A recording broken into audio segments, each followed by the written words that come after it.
గత ప్రభుత్వము 111 జీవోను పూర్తి స్థాయిలో ఎత్తివేస్తూ ఒక జీవోను కూడా తీసుకొచ్చినటువంటి సందర్భాన్ని చూసాము. దానికి సంబంధించినటువంటి విషయంలో ఆయా ప్రాంతాలకు సంబంధించినటువంటి ఎమ్మెల్యేలు వచ్చి అప్పటి ముఖ్యమంత్రిని కూడా సత్కరించినటువంటి సందర్భాలు చూసాం. ఇప్పుడు అసలు 111 జీవోను మళ్ళీ పునరుద్ధరించడానికి ఏమైనా ఆలోచన చేస్తే బాగుంటుంది అనుకుంటున్నారా?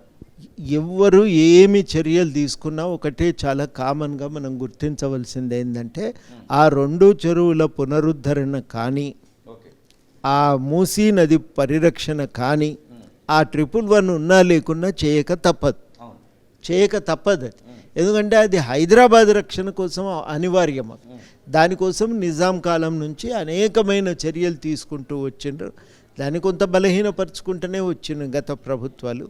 కారణం ఏదైనా ఇప్పుడు చాలా కీలకం ఏంటంటే 2 అంశాలు మనం దృష్టిలో పెట్టుకోవాలి. ఒకటి, ఈ పరిరక్షణ వదిలిపెట్టకండి, లేకపోతే హైదరాబాద్ దెబ్బతింటుంది.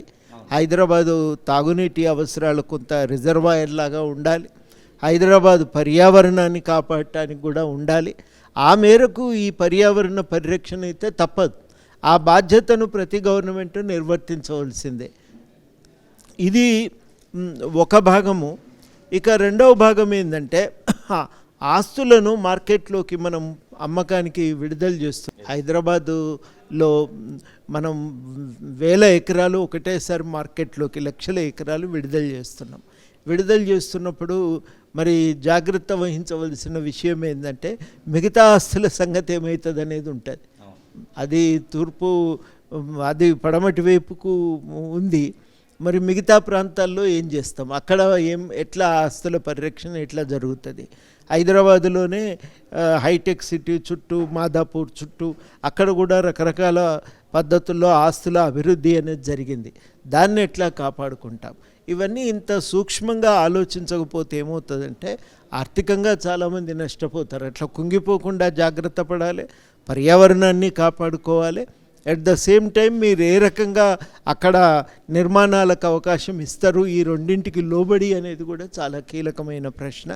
ఆ ప్రశ్నలన్నింటికీ కూడా సమాధానం చెప్పకుండా ఇవాళ వాళ్ళు లేరా వీళ్ళు లేరా అని మాట్లాడటం చాలా విచిత్రం. అసలు నువ్వేం చేసినావు కుర్చీలో కూర్చొని?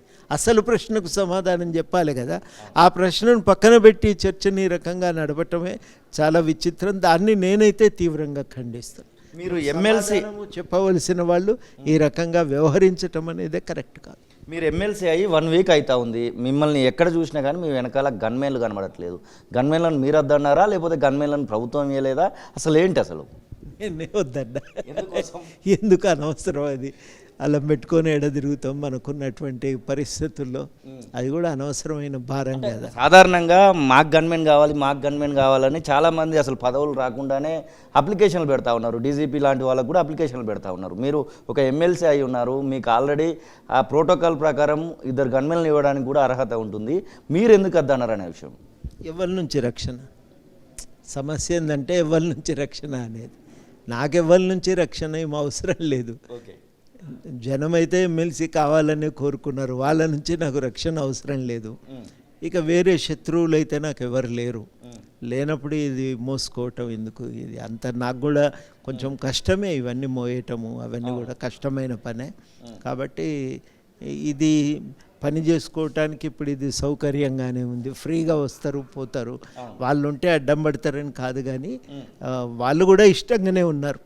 మీ దగ్గర పని చేయటం మాకు కూడా మంచిగా ఉంటుంది సార్, వస్తామని కూడా అంటున్నారు. కానీ ప్రస్తుతానికైతే నేను వద్దని చెప్పిన. మీరు వద్దని చెప్పేసి ఆల్రెడీ ఇదివరకే, అంటే ఇది ప్రమాణ స్వీకారానికి ముందే చెప్పింది నేను.